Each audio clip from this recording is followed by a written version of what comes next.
Hi, everybody. It's Miss Kate. Today, I'd like to read to you from the Polar Express. Let's check it out.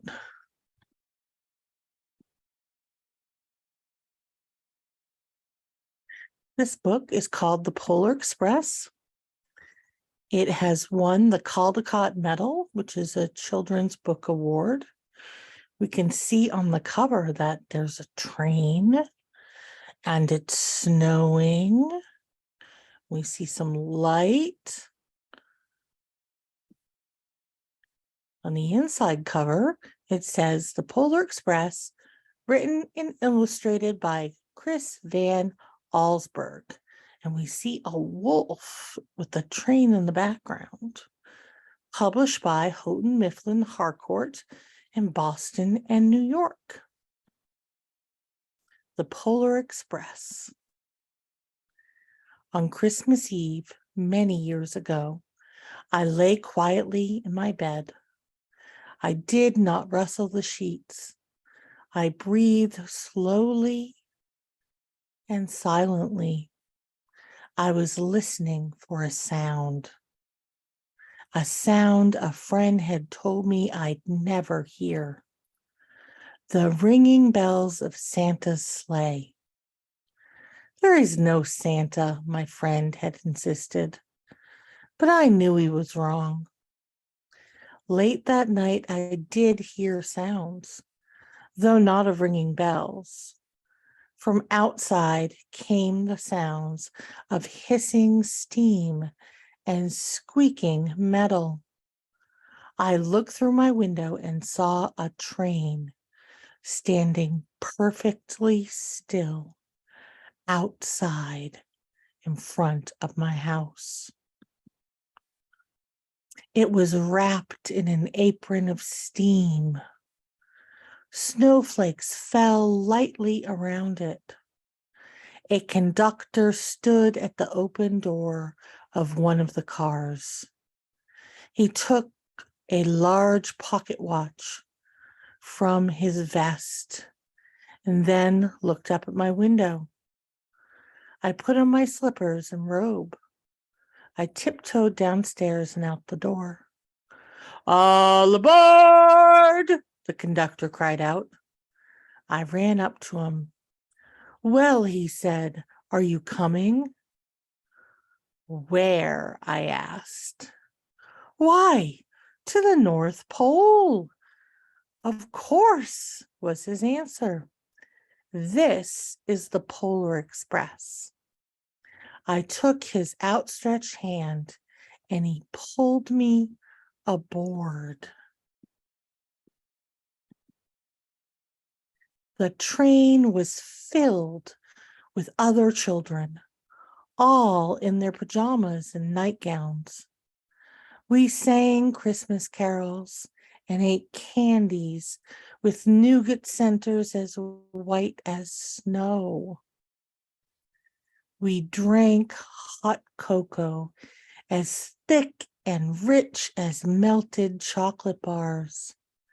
Outside, the lights of towns and villages flickered in the distance as the Polar Express raced northward. Soon there were no more lights to be seen.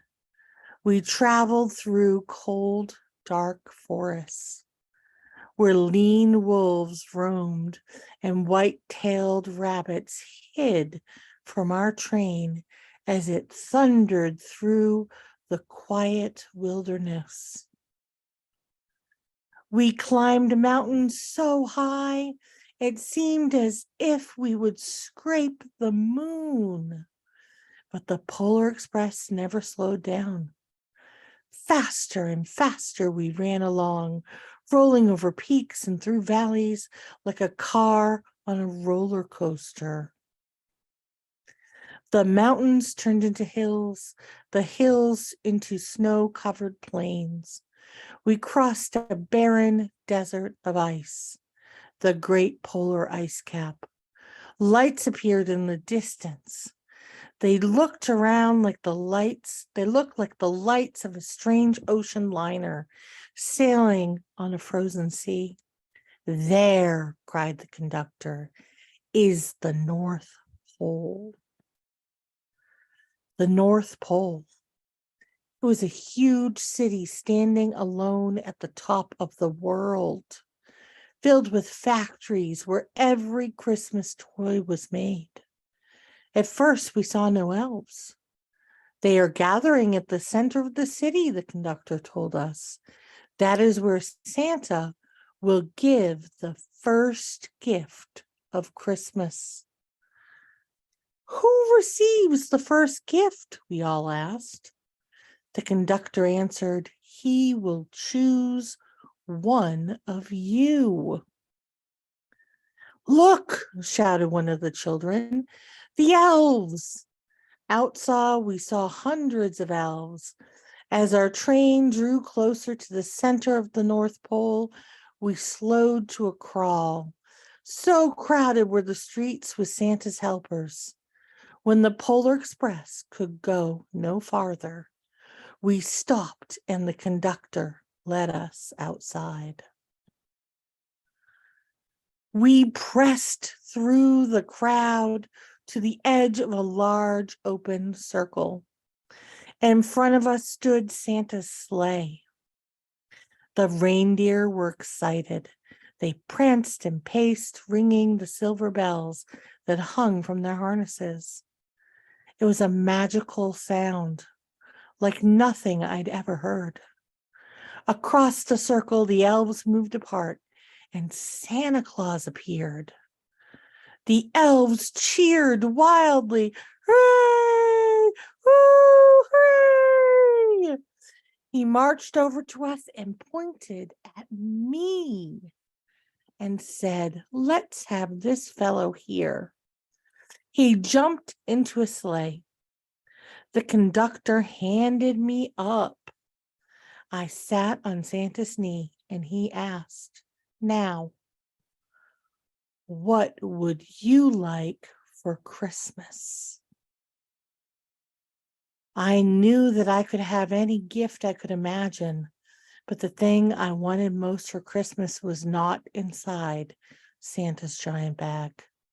What I wanted more than anything was one silver bell from Santa's sleigh. When I asked, Santa smiled. Then he gave me a hug and told an elf to cut a bell from the reindeer's harness. The elf tossed it up to Santa. He stood holding the bell high above him and called out, the first gift of Christmas. A clock struck midnight as the elves roared their approval. Santa handed the bell to me, and I put it in my bathrobe pocket. The conductor helped me down from the sleigh. Santa shouted out the reindeer's names and cracked his whip. His team charged forward and climbed into the air. Santa circled above us, then disappeared in the cold, dark, polar sky. As soon as we were back inside the Polar Express, the other children asked to see the bell. I reached into my pocket, but the only thing I felt was a hole. I had lost the silver bell from Santa Claus's sleigh. Let's hurry outside and look for it, one of the children said. But the train gave a sudden lurch and we started moving. We were on our way home. It broke my heart to lose the bell. When the train reached my house, I sadly left the other children. I stood in my doorway and waved goodbye. The conductor said something from the moving train, but I couldn't hear him. What? I yelled out. He cupped his hands around his mouth. Merry Christmas, he shouted. The Polar Express let out a loud blast from its whistle and sped away. On Christmas morning, my little sister, Sarah, and I opened our presents. When it looked as if everything had been unwrapped, Sarah found one last small box behind the tree. It had my name on it. Inside was the silver bell. There was a note. Found this on the seat of my sleigh. Fix that hole in your pocket. Signed, Mr. C. I shook the bell and made the most beautiful sound my sister and I had ever heard. But my mother said, "Oh, that's too bad." "Yes," said my father, "it's broken." When I'd shaken the bell, my parents had not heard a sound. At one time, most of my friends could hear the bell, but as years passed, it fell silent for all of them. Even Sarah found one Christmas she could no longer hear its sweet sound. Though I've grown old, the bell still rings for me as it does for all who truly believe. The end. Thank you for joining me to read The Polar Express. Happy holidays.